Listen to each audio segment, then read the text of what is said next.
धर्म की दुनिया में साधुओं का और साधुओं की दुनिया में हठ योग का एक बहुत महत्व होता है। हठ योग यानी एक ऐसा योग जिसमें साधु एक प्रतिज्ञा लेता है और उस प्रतिज्ञा के तहत कम से कम 12 साल उस प्रतिज्ञा को मानता है। और ऐसी ही एक प्रतिज्ञा हठ योग की होती है खड़ेश्वरी होने की। खड़ेश्वरी यानी कि एक ऐसे महाराज जो सालों साल सिर्फ खड़े रहते हैं, उनके जीवन में बैठने का कोई काम नहीं होता है। रमेश पुरी जी महाराज हमारे साथ हैं। महाराज, आप खड़ेश्वरी हैं? हाँ, खड़सरी हन। कितने साल से खड़े हैं? हम 8.5 साल हो गए। आपके गुरुजी ने कहा था? हाँ, गुरुजी जब हमारे शरीर पूरा कर दिया था। उन्होंने कहा था कि खड़ेश्वरी योग आपको हठ योग करना है। हाँ, ये क्या सोच के आप करते हैं? मतलब ये तो हठ योग है। अपनी तपस्या कर रहे हैं। हम लोग तो आधा घंटा 1 घंटा भी खड़े हो जाएं तो लगता है बैठना पड़ेगा। हाँ, और आप सोते भी खड़े खड़े? हमको ऐसे सोते हैं इसी पे। कैसे? मतलब रात होगी तो लेटेंगे नहीं? ना, रात दिन 24 घंटे नुई 24 घंटे खड़े रहेंगे? ऐसे ही सोएंगे, इसी पर सोएंगे। यही हमारा आसन है। हाँ 12 साल? हाँ, 12 साल। 8.5 साल से आप खड़े हैं इस तरह से? 8.5 साल हो गए। और 3.5 साल और खड़े रहेंगे? हाँ, 3.5 साल हो गए। कितनी दिक्कत होती? मेरे को कुछ नहीं हो, जो हमरे गल्लो दौड़ ले भाई, और कब तुम दौड़ लगा ले। खड़े उनको शुरू में तो हुआ होगा शुरुआत? हाँ, शुरू में 10-20 दिन, 20 दिन 25 दिन बस। उसके बाद कुछ नहीं। ना, कुछ दिक्कत नहीं है हमको। आनंद आ रहा खड़े खड़े। हाँ, श्री हरि का भजन करते हैं भाई, नारायण हरि।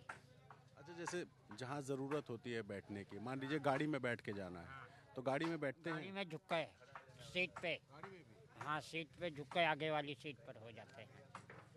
हाँ और शौच वगैरह जाना हो तब? हाँ, शौच खड़े वगैरह खड़े झुक के। हाँ, थोड़ा झुक जाते हैं। बैठना नहीं है। हाँ मतलब ऐसे झुक सकते हैं हाँ हाँ। लेकिन पूरी तरह बैठेंगे नहीं? ना पूरी तरह बैठे नहीं। तो पैर जाम हो जाता होगा आप लोग का। हाँ, पैर तो देखो, देख ले। चमड़ी फट जाती है, चमड़ी फट जाती है। हाँ, देख ले। पैर आपका ऐसे हो ही गया है? हाँ, खड़े खड़े हो जाते हैं। लहू का जमावट। हाँ, अब तो ठीक है। वो तो बहुत। तो अब तो ठीक। खड़े खड़े खून जम गया आप? हाँ और घुटने वुटने भी बिल्कुल जाम हो गए? हाँ। जी महाराज जी, आप बता रहे थे कि खून जम जाता है। हाँ, जब खड़े रहते हैं खड़ेश्वरी, जो हठ योग की तपस्या करते हैं, तो खड़े खड़े रहना है तो लोही का सर्कुलेशन जो है, ब्लड का सर्कुलेशन, वो पाँव की ओर जम जाता है खड़े रहने से। जैसे अपने लंबे समय कुर्सी पर बैठे या लंबे समय पर ड्राइव पर बैठे तो अपना पग जम जाता है, ऐसे। तो ये 12 साल की कठिन तपस्या है, हठ योग तपस्या है। 8.5 साल हो गए, तो स्वाभाविक है कि उसमें लहू का जमाव होएगा। लहू का जमाव होएगा तो फिर चमड़ी को वो कटती है, चमड़ी फटती है। बस इतना होता है, उससे ज़्यादा तो नहीं होता है। पर ये दर्द सहन करने के लिए ही हठ योगी बनते हैं। तपस्या का नाम ही साधु है। तपस्या करना ही उसका कर्म है, जो जग शांति के लिए, खुद के कल्याण के लिए करते हैं। अब जैसे मैं वो देख रहा हूँ, साधु जी जो हैं वो हाथ उठाए हुए हैं, चलें क्या उधर? उधर बाहु कहते हैं। हाँ, चलें, उधर आइए। तो ये जो कितने तरह का हठ योग होता है महाराज? हठ योग कई तरह के होते हैं। कोई पंचग्नि करते हैं, कोई जला से करते हैं, कोई खड़े रह के करते हैं, कोई उधर बाहु रह के करते हैं, कोई हमारे महात्मा भभूतिया होके भी रहते हैं। कैसे करते हैं? ठंडी में ये भभूति लगाते रहते हैं, उसको ठंडी का असर। हाँ, नागा बाबा दिगंबर साधु होते हैं।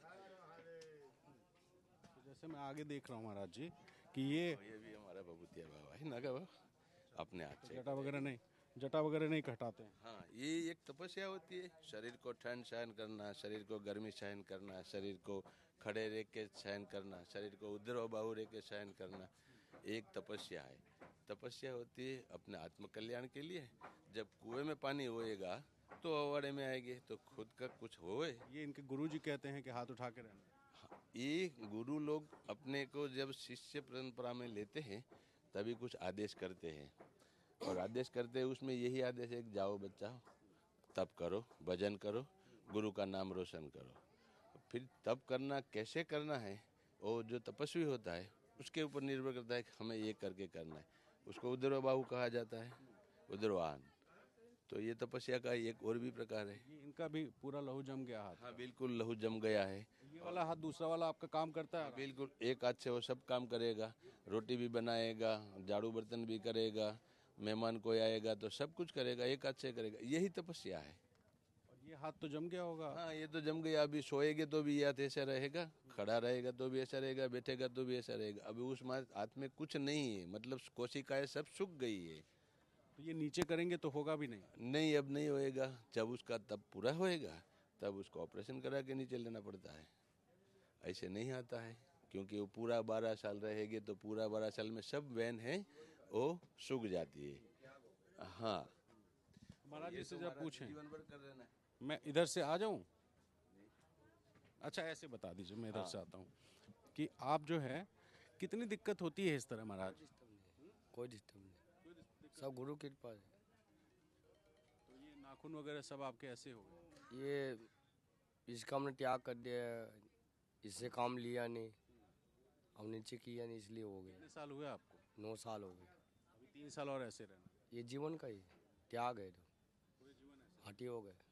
योग उड्डू भाव तपस्या है, साधना है। तो आप देखिए इन साधुओं की साधना के हाथ उठाए हुए 9 साल हो गए, 12 साल तक ये इसी तरह हाथ उठाएंगे और स्थिति ये है कि हाथ जम चुका है, खून बिल्कुल जम चुका है, कोशिकाएं इनकी थम गई हैं और इस वजह से अब चाहें भी तो हाथ नीचे नहीं हो सकता। इसी तरह से वहाँ वो साधु हैं जो खड़े रहते हैं, तो कोई एक टांग पे भी खड़े रहने वाले साधु होते हैं। और इस तरह से जो हठ योग है वो आध्यात्म और सनातन के इस क्षेत्र में एक बेहद महत्वपूर्ण कदम है, क्योंकि गुरु को के साधना करना, ईश्वर की साधना करना, ये साधुओं का प्रण होता है। और अपने प्रण को पूरा करने के लिए ये इस तरह का हठ योग करते हैं। हठ यानी कि जिद, और योग यानी एक ऐसा योग जिसमें हठ होता है जो असंभव जैसा लगता है, लेकिन उस असंभव को ये साधु संभव करते हैं। और इस तरह से जो आप महाकुंभ में आएंगे तो इस तरह के साधुओं से मिलकर आप जो सनातन का एक अलग रूप है वो भी देख पाएंगे।